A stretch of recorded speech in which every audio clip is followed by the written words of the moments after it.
Hello and welcome to Ducere's Leadership Live webinar. My name is Saloni. I'm the marketing manager at Ducere Global Business School. Thank you all for joining us today and to those looking on. Today's point of discussion is why top recruiters prefer hiring MBAs and the impact of university qualifications on career progression. I'd like to start by introducing my co-host and colleague, Hamid Kamali, Senior Enrollments Advisor across our MBA programs. Good morning, everyone, or good afternoon from where you are. And I'd like to extend a warm welcome to our special guest for today, Suzie McInerney, the CEO of 6 Degrees Executive, one of the top specialist recruitment firms across Australia. Suzie's strong leadership has led the business into its most successful year recently across the company's 17-year history. Suzie has many accolades to her credit. She once owned and operated a 200-seat restaurant and is a proud mother of 2. Suzie, thank you so much for joining us today. We're really excited to have you on board. That is my absolute pleasure. Thank you for having me. And thank you, Saloni, and thank you, Suzie, for making the time to speak to us today. Really excited, even for myself, just to hear what you have to say from a recruiting point of view as well, especially. But a little bit about myself. My role here at Ducere really allows me to understand our students and prospects' motivations, what their goals are, what they want to achieve, where they want to work, what skills they want to develop. And one of the biggest discussion points that we have is in regards to recruiting and how students can position themselves in a growing competitive landscape that we live in today, and how they can leverage their MBAs and the skills that they learn in their MBA to position themselves to win. And really that does lead me in quite well into my first question. Suzie, do you feel that recruiters care if an MBA was completed online compared to, let's say, on campus traditionally? Yeah, I should preface that these are my thoughts, but also in the lead up to this session, I did kind of survey the consultants across our business in many different disciplines and who specialize in different industries, those that are recruiting CEOs in our business, for our clients, but also those that are recruiting mid-level roles. Yeah. So there's some really nice themes that I can share with you. And look, yes, the general feeling is that when we see that a candidate has completed an MBA, firstly, we say, well, that's fantastic, because we know that there's going to, that there's going to be some advantages in terms of assessing and understanding that candidate. And in this environment, we also understand that the world of education has evolved. So the concept that an MBA may not have been completed in a traditional on-campus sense, and particularly in this environment where that would be impossible anyway, is quite, I guess, accepted by us. And we probably think more about what was the institution where that qualification was gained than what the blend of online and on campus was. It's almost an expectation now that, that any type of qualification would have that blended approach, the same way that we're all moving to a blended work from home office approach in work. So yeah, it doesn't matter perhaps as much as it may have historically. Yeah, right. And Suzie, what has actually been your experience when assessing candidates who have or currently hold a MBA versus candidates who have not really completed any formal study at a master's MBA level? Yeah, I mean, it's obviously going to be a generally speaking type of response, but we certainly would, generally find that someone who has completed academic qualifications, be it a degree or higher education or perhaps an MBA, there's usually an expectation that candidate would bring a different level of sophistication and perhaps intellectual capability to the conversation. The degree or band of that would obviously shift dramatically. It is also possible that candidates, almost have that innately, or they've had great learning on the job, but there is generally an expectation when we're looking at a resume that the qualifications are somewhat of a predictor, or at least an expectation that a candidate would, I guess, have the hard skills, the technical toolkit, let's say, to make them a great candidate. the next question is, do they also have the emotional intelligence and all those soft skills that, really are just as important in many cases? Yeah, and very interested with that the concept of hard skills versus soft skills. What are the top 5 hard skills and or soft skills that employers look for, especially in today's modern businesses that maybe have a digital presence or are quite innovative by nature? Yeah, and it's very topical for us. We've had lots of debates in our business, even about those terms. And personally, I don't believe that the language of soft skills and hard skills are particularly relevant in recruitment, but also in life. And we prefer to think of them as human skills. And there is a blend. Sometimes when you think about something like critical thinking or stakeholder influence, it's like, well, is that actually a hard skill? Is it a soft skill? To us, they're human skills that are absolutely necessary for success and advancement in someone's career. And you rightly point out that those key skills that our clients look for are shifting and have shifted over time, and particularly recently, given the circumstances that we find ourselves in. So I'd say there are some human skills that are foundational when we are assessing candidates that we would always look for, and clearly in more technical industries, in digital and IT, technology use, design and programming clearly are very specific hard skills. Financial literacy and that kind of data science and analytical capability are all still really important. Leadership is absolutely something that we feel is our responsibility to know how to assess. And that's a tricky one, right? What does great leadership look like? And can that be developed over time?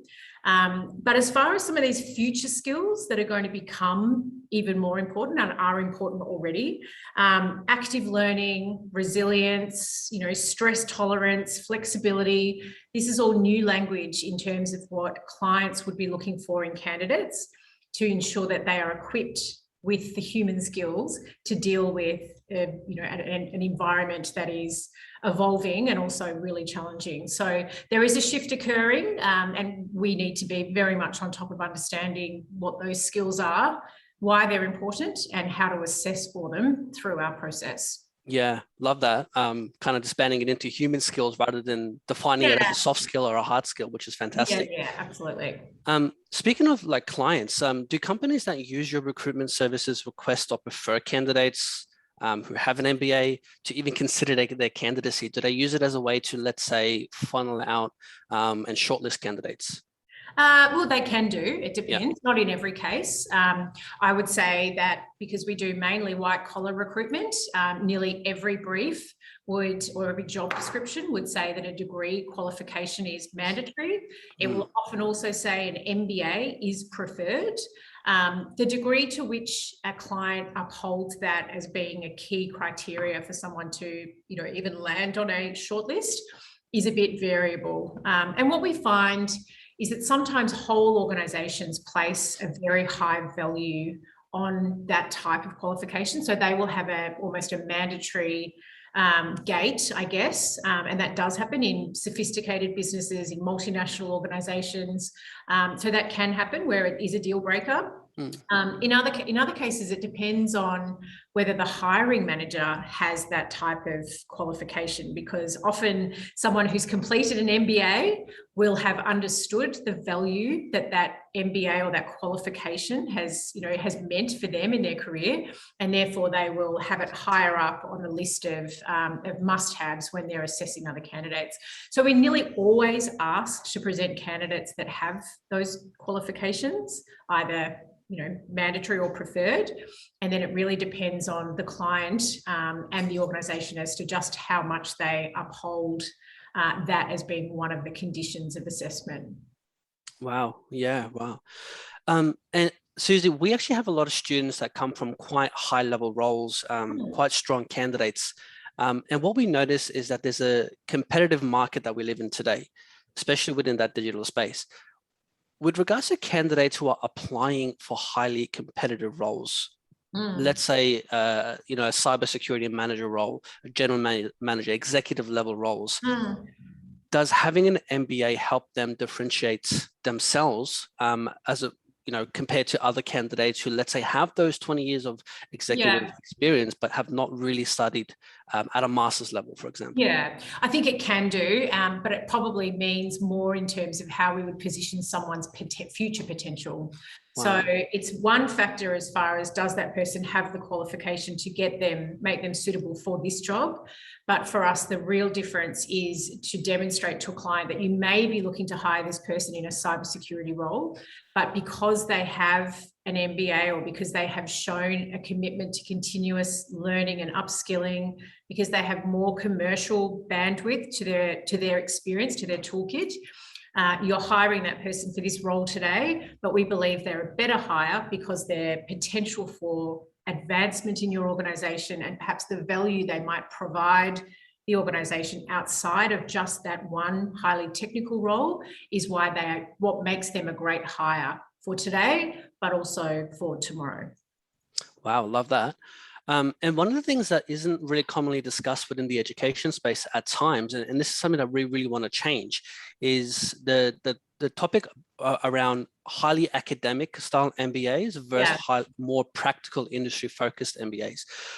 From a recruiter point of view, do you feel that recruiters prefer more academic style MBAs or more practical industry relevant or industry focused MBAs? Yeah, again, it's a little bit dependent on exactly the industry or style of organisation that we're recruiting for. Some blue chip professional services businesses place a very high value on the academic MBAs, and I'd go so far as to say there's a bit of snobbery that can occur, but that's also, again, because there may be conscious or unconscious bias that exists because that individual has themselves been a graduate of a highly academic institution, and therefore, that they believe that that's the only way.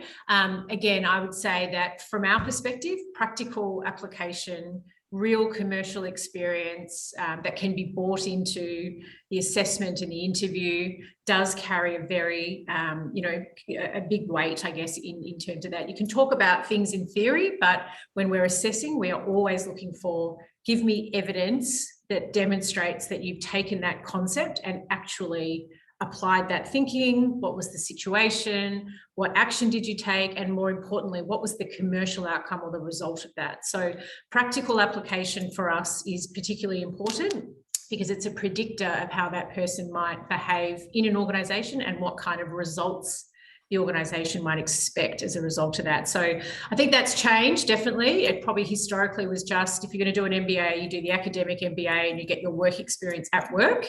But from our perspective, we think that this shift towards more practical application is a good thing, making people game ready for what life is really like when you're taking on those roles in a business. That's exactly right. And our MBAs actually do offer candidates practical projects to work on with the likes of Telstra, NAB, and the United Nations. So just following on that, so can MBA candidates negotiate a higher salary with their current employer if they have completed a practical, real industry project-based MBA? Well, they should absolutely try. And look, at a salary negotiation is something that really requires lots of thought and lots of strategy. I guess it's something that you often only have one shot at a certain point in your career, and this would be one of the things that you might bring to that conversation. I would doubt that it would be the only thing that would get you a salary increase unless that conversation had happened prior. So if there was a conversation that said, look, we really value you, we believe that you do need to complete some further education, and if you do that, then you might be relevant in terms of increasing the grade or level that you operate within our business, but that's probably more a promotion than what it is a salary negotiation. So you could definitely build it into your case. I haven't seen that happen so much, but I can't imagine it would hurt in terms of of why someone would consider your value having increased, which is really what salary negotiations are all about. Absolutely, absolutely. And would recruiters look favorably at candidates who can link their study topics from the MBA to the exact job description? And would you have any advice on how to do this? Yeah, I mean, again, it comes down to this concept of trying to bring some practical relevance to the study, which would then benefit the organisation or the job at hand. It actually is, I was thinking potentially more of an opportunity to think about linking study topics. And I don't know if this is a feature of your programs, but to some of the, strategic priorities or values of the organisation that you're working for. So for example, if you're working for an organisation that had a particular pillar around sustainability, then it would make sense for me if I was looking to advance in that organisation to think about, can I do a particular topic or case study on sustainability that would not just demonstrate my commitment to my current role, but that would help the organisation to see the value in me staying the journey, or at least adding value in that way. So yes, of course, it makes sense to think about, is there anything that's specifically relevant that I can focus on? Probably means that there's more, material and experience or opportunity for you to leverage. But yeah, trying to think about how you can add that value back to your existing business or to the role makes sense to me. That's great. And, often you would receive multiple applications where, multiple candidates do have an MBA qualification.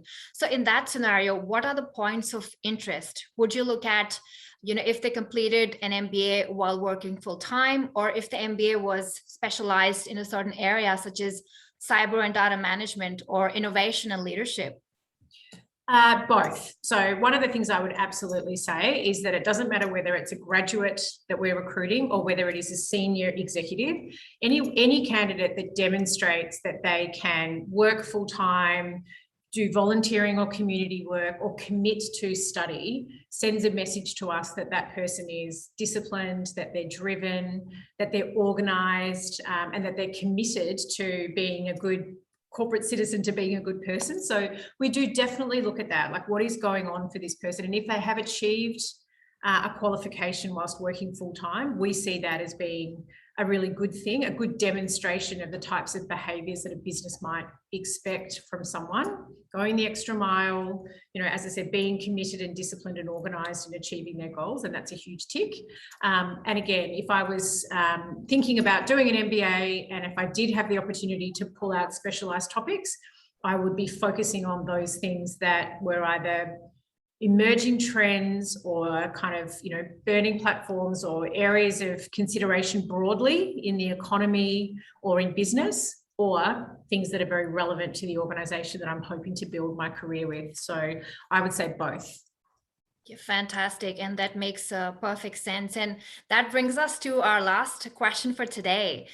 Would you say that there is a considerable difference in pay scale across candidates who hold an MBA qualification versus those who do not? Well, it would depend if you meant, it would if you looked at, I'm sure, and I don't have the specific data on this, but I would imagine, based on our experience, that MBA qualified candidates would advance and be promoted more often and end up in more senior roles. So on average, I would imagine their income and remuneration over time, would be more. As far as would a candidate with an MBA be able to, again, negotiate a high salary straight off the bat, or a higher salary than a peer, that would probably depend how strict the bands for salaries were in a business, or who was the better negotiator of a salary, because really that in itself is an art. So yeah, I mean, it would be an easy conclusion to take to suggest that, candidates that have strong educational qualifications may progress or advance faster, and as a result of that may also earn more money over time. But it's, again, generally speaking. Wow. How good was that? Yeah, wow. Got through a lot in a short period of time. We did. Amazing topics of discussion, and thank you so much. Like, from the bottom of our hearts, once again, thank you, because I know that there's a lot of people who are going to benefit from watching this webinar. So many thanks on our end there. Appreciate the time that you've given. I know we've stolen a bit during your busy days, so appreciate that. Okay, fine. But yeah, that's all we have time for today. If you would like to learn, anyone listening, if you would like to learn a little bit more about our MBA courses and our options that we have that in regards to our delivery methods, a type of MBAs that we offer, or if you have any specific questions at all, please drop us a line. You can reach us on 0451 272 125, or you can email myself at hamidk@ducere.edu.au. But once again, everyone tuning in, thank you. Until next time, take care. Bye for now. Thank you. Thanks for having me. See you later. Bye. Bye.